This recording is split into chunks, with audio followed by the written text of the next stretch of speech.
Hello everybody, I hope you're having a absolutely wonderful day, and this is lesson number 9 in our wonderful dive into the wonderful world of musical theory. Kind of messed that up. So as you can see probably by the images I have below, today we're going to be talking about how we write sharps and flats.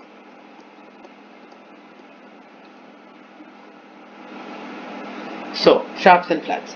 Now, if you recall from my treble clef video, I talked about some loose rules, not loose rules, some rules which we talk about when we're sort of assigning pitches to lines and spaces. And one of those rules is that we only talk about natural pitches. That means by default, a line or a space, when I place a note head, let's say, on a line or a space, that note head, that line or space corresponds by default to a natural pitch and not a sharp or flat. Of course, that raises the natural question then, how do you write sharps and flats? Because of course the piano is not only white keys, it's also got a couple of black keys, right? So the way we do that is, as you can see depicted below. So as we discussed in my lesson on pitch, which was lesson 3 if I'm not wrong, a sharp, the symbol for a sharp is something similar to a hashtag, which looks something like that. And the symbol for a flat is what looks like a B, a lowercase b, but slightly more pointy, something like that. And of course, these are what the standardized ones look like. So they can see something like a hashtag and something like a lowercase b. So let's say I wanted to write E flat on the stuff. The way I go about writing that is on the treble clef. So first I place the note in the spot which is assigned for E. Now I could place it here, but I use a higher E, which is the fourth space. You can confirm this with the acronym or by manually counting. And I'll just draw the note stem. And if I wanted to write E flat, I will put the flat symbol, the symbol flat, behind this note. So here, roughly. And as you can see, that's E flat. This is A flat, for example. Then you can confirm that. So it goes directly behind the note head. I write the symbol. Now the symbol in the case of a flat is usually about the size of one, maybe two spaces. Actually, in this case, yes, it is the size of exactly two spaces. So mine is handwriting, so it's not as big. But when you write it standardized, computerized, it is the size of about two spaces. And the sharp, on the other hand, is technically also about 2 to 3 spaces. And let's say I want to write D sharp. I put my note head on D, and similarly, sorry about that. Similarly, I will draw the sharp symbol on the line, by the way. So when I, and that will mean D sharp. So as I said, when I'm talking about E flat, that B part of the E flat should come on the space. And when I'm talking about D sharp, for example, the sharp should be around the line. Sorry about that. The sharp should be around the line. For example, if I have C and I want to write C sharp, this is an incorrect way of writing C sharp. This is also an incorrect way of writing C sharp. Let me just make sure I know that. This is the correct way of writing C sharp, where the flat, where the sharp very clearly comes on the space or the line which is in question. So I've only been using high notes so far. Let's try to figure out how this would interact with slightly lower notes, or more specifically notes which have the stems pointing upwards. Let's say I want to do F sharp.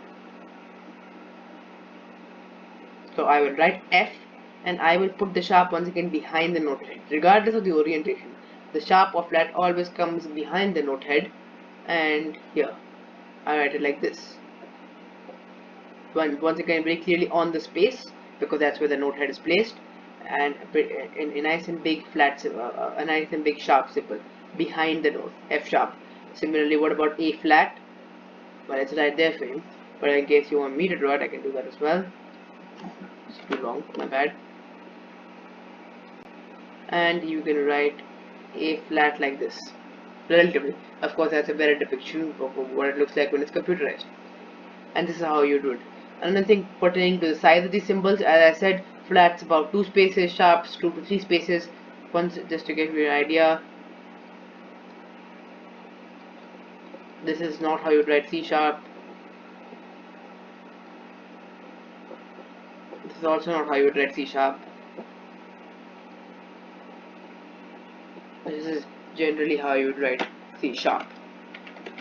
And of course, this is applicable to any pitch over here. You just write it directly behind and have the same space. Now, this is pretty simple stuff, honestly. It's not too much to it. But just before we end the class, let's look a little bit about how this system would interact with ledger lines or notes that go above, well, or not as in ledger line is equal to, but or notes that go above the staff.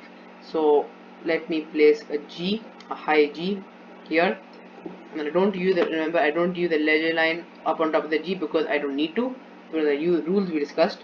And if I want to write G sharp, even though it's above the staff, I still obey that rule where my sharp comes on the space in question. In fact, mine should be slightly lower, and it's not too big, not too small, right size, and it's right behind the note head. What about maybe B, a high B? Well, same thing. Let's talk about B flat this time. So I will draw the flat symbol right behind the B, like this, as you can see, and that flat comes very clearly on the space which it is associated with. Similarly, as I move down staff, as you can see here, I have D, a low D. So writing lines with this tablet is extremely hard. Or what if I want to write D sharp? Once again, behind. It's always behind, regardless of the orientation. D sharp. Once again, very clearly, correct size, correct position, and correct it's positioned around the space. It's not on the line, not on a line below. What about C? Well, this is actually called middle C. We'll get to all that in future lessons. I'll just imagine that's a straight line. And what about C sharp? Once again, let's use sharp. Once again, same thing. I do not, in case you were wondering, I do not extend the ledger line to come in contact with the sharp. We don't do that. We leave it as it is. It should just be around the note, and the sharp symbol is actually in my handwriting style, you can see it, but over here it's actually a little bit far from the note. We do not extend the ledger line in the case where it's on the line to go through the sharp or flat symbol. We don't do that. The ledger line rules remain the same even with sharps and flats. They just remain barely bigger than the diameter of the note head. Well, that's really all there is to it. So I would this lesson's been pretty short, so just to give you something before I end it, think about how you'd write B flat, right, without using ledger lines. Let me specify on the staff how you'd write B flat and G sharp. Pause the video right now and think about that. So I'm assuming you've thought about that, and as you can see, for those of you who are wondering what B flat looks like, let me just draw the line slightly better. B flat would look something like this. That's what B flat would look like. As for what G sharp would look like, as mentioned, I'm talking about the pitches which are on the staff, and this is B and G which are on the staff. G sharp would look something like that. In case for those of you who are wondering, G sharp would look something like that. So that's it. As I said, that's about it. That's all I really wanted to cover today. This is how we write sharps and flats.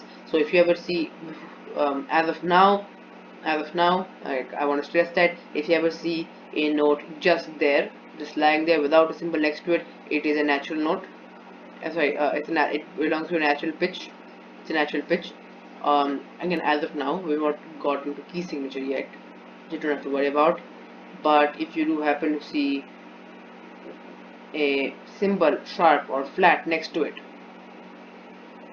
then be sure to know that we're talking about sharps or flats here. That being said, again, sorry for the fairly short lesson, but there's really not much to cover in this particular area. I hope you learned something from this lesson. I hope you can take something away from it. And from my side, see you till next time, till the next lesson. The next lesson we'll be talking about the basecraft. That ought to be fun. So see you there. Bye.